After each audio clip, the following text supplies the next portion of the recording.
What's good, y'all? I just wanted to jump on here. I know it's been a minute since I've done a video, and it's been a minute if rarely you ever see me giving my hair down. Yes, I'm giving Wild Child today. That's when I have my hair like this, that's what I reference it as, Wild Child. So I just wanted to jump on here because there has been so much happening in the news that I was like, you know what? I think I want to jump on here and talk about some stuff. So, first of all, yes, Biden announced that he's running for a second term. Like, that's to be expected. That's not surprising to anyone. So I'm not going to jump off into that. What I do want to jump off into is how hot it has been in these corporate American news streets. I mean, and it's only Tuesday.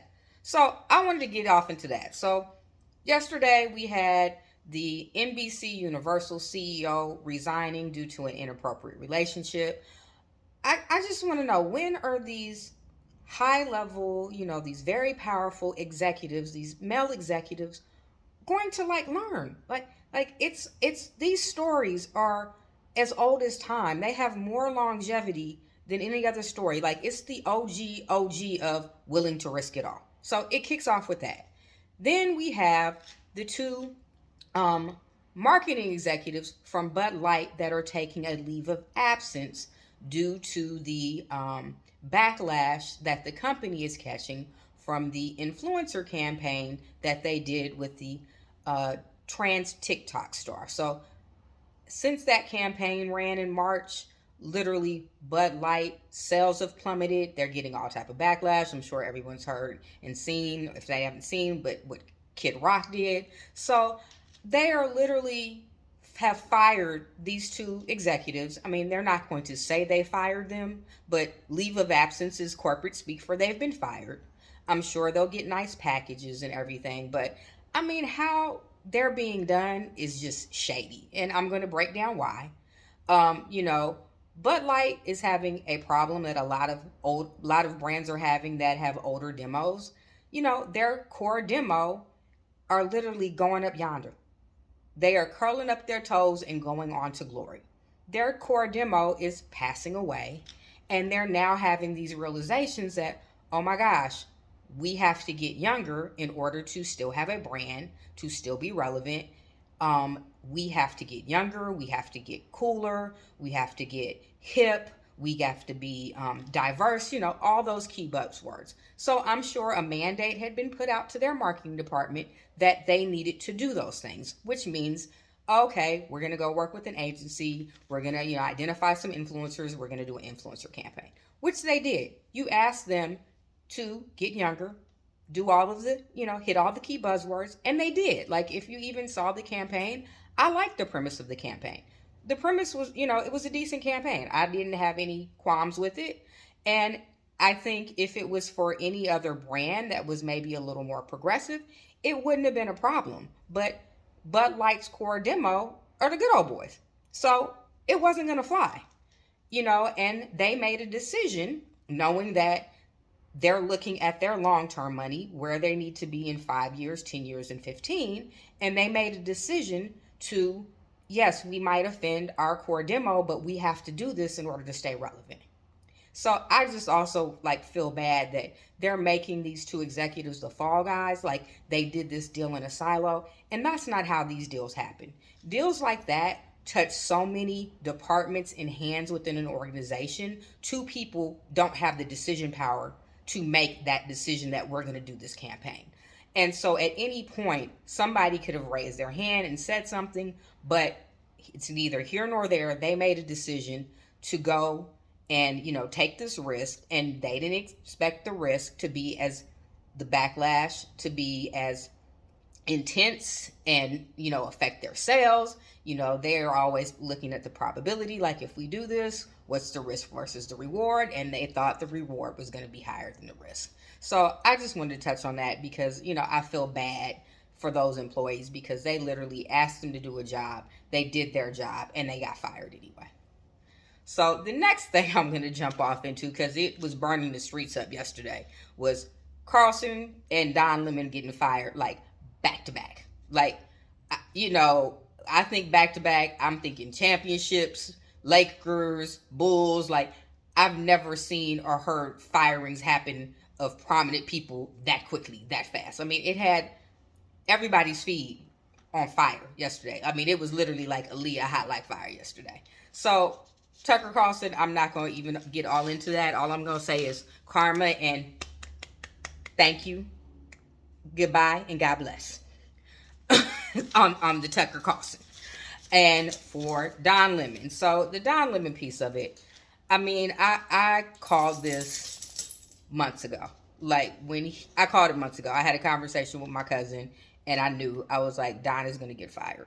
And the point where I knew he was going to get fired was when he got moved from primetime. So I'm not going to jump off into that just yet, but I want to basically circle back to all of this has been baking for a while at CNN. Like, none of this was surprising to me because of the challenges CNN has been having over the last year. So if we do the timeline and circle back to last year, you know, in February of last year, their CEO, I think his name is Zucker, was fired due to his relationship that he was having with his one of his number twos, one of his lieutenants. Like, he was, you know, had an inappropriate relationship with the equivalent of his stringer to his Avon. So Zucker gets fired. Then that same month in February, they bring in the current CEO, Licht, and so he takes over. Then we get to March, and this is the part where it's like, oh, they in trouble. And there's going to be some changes and all types of things that are going to happen. So in March, if you guys remember, they launched their streaming service, CNN Plus, in March, right? It was a total disaster. Like, epic for the ages. It had a grand opening and grand closing in less than 30 days. Like, they launched it in March. It was closed in April. The whole thing cost $300 million. So they are eating a $300 million loss for a streaming service that they've had in the works planning, you know, for a couple years. You know, that's never a good look. Around that same time, the whole merger goes through. So the Warner Discovery merger goes through, it's finalized, and now CNN is going to fall under Warner Discovery. You know, new company, new structure, new people. You know, it's always going to be chaotic. It's going to be turmoil. People are going to be in and out. Like, it's going to be a problem. Like, they're going to tear everything down to build it back up. Like, that's just what happens when mergers happen. Like, you know, that's not new. That's not new information, right? So based on that $300 million hit they took, come August, CNN's profits are down. Their viewership is down. Their ratings are down. Like, they're struggling. Like, I'm looking at my notes here. So by August of last year, they literally, for the first time, are below $1 billion in profit. That hasn't happened since 2016. So, you know, things are sketchy. They're struggling. They're like, we got to fix some stuff. We got to change the content, the formats. Like, we need new shows. So I think it was around that time or not long after that they were like, oh, we're taking Don Lemon off of primetime and moving him to the morning. I was like, oh, that's the kiss of death right there. I was like, Don Lemon is not a morning show anchor. Like, that's not where he fits. So I knew then that this was going to be a problem. And that's when I called, like, I told my cousin, Don not going to make it. And I say this because it's a method that's used in corporate America. And I learned it from my uncle. He gave me this book called The Peter Principle. And so in the Peter Principle, they outline, like, within companies, they will move you up to move you out. So yeah, they were trying to position Don moving to the morning show like it was a promotion. It wasn't a promotion. It was really a demotion. But they positioned it like they were moving him up. This is a new opportunity. You'll be in the mornings, you know, the viewership, da-da-da-da. Like, it's bubbly. Like, they made it seem like, oh, this is the thing. Like, morning time, airtime is more of the lick than being on in the evening. So they put him with people that he's not gonna pair well with, and we saw that. Since now all of a sudden you get in the smear stories, the stories about how he's having outbursts, how he's arguing with people, like all these things that, you know, you never really hear about are getting leaked, right? So I'm like, they're setting up the narrative on Don to get him out. Plus, he doesn't help himself when he makes the comment about women over the age of 30. Like, it's just adding fuel to the fire that they've already started. And then for them to say, I saw the video yesterday, they tried to say, now they're trying to say that the clip of him with the Indian American presidential candidate was the final straw of why he was being fired. No, it wasn't. This was baked in a long time ago, like since last year. And the fact that Don didn't see it, like, I feel bad for him. Like, you know, I'm sure, you know, we all have blinders, and maybe this was a blinder for him because, you know, he looks as himself as talent, but at the end of the day, you're still an employee. You don't own CNN. So at any given day, any given Sunday, Monday, Tuesday, Wednesday, Thursday, Friday, Saturday, they can let you go. I mean, me and my cousin have this conversation. She said something to me that always resonates. She's like, I treat every job like today is my last day. Because it could be. Like, it literally could be, because we are all employees unless you own your business and your own boss.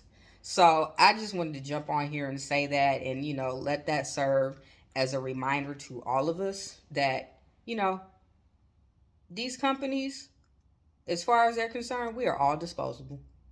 So keep that in mind. Keep your peace. Get your balance. Do some things that are going to make you happy. Don't live for work. Work to live. So on that note, I'm going to jump off of here.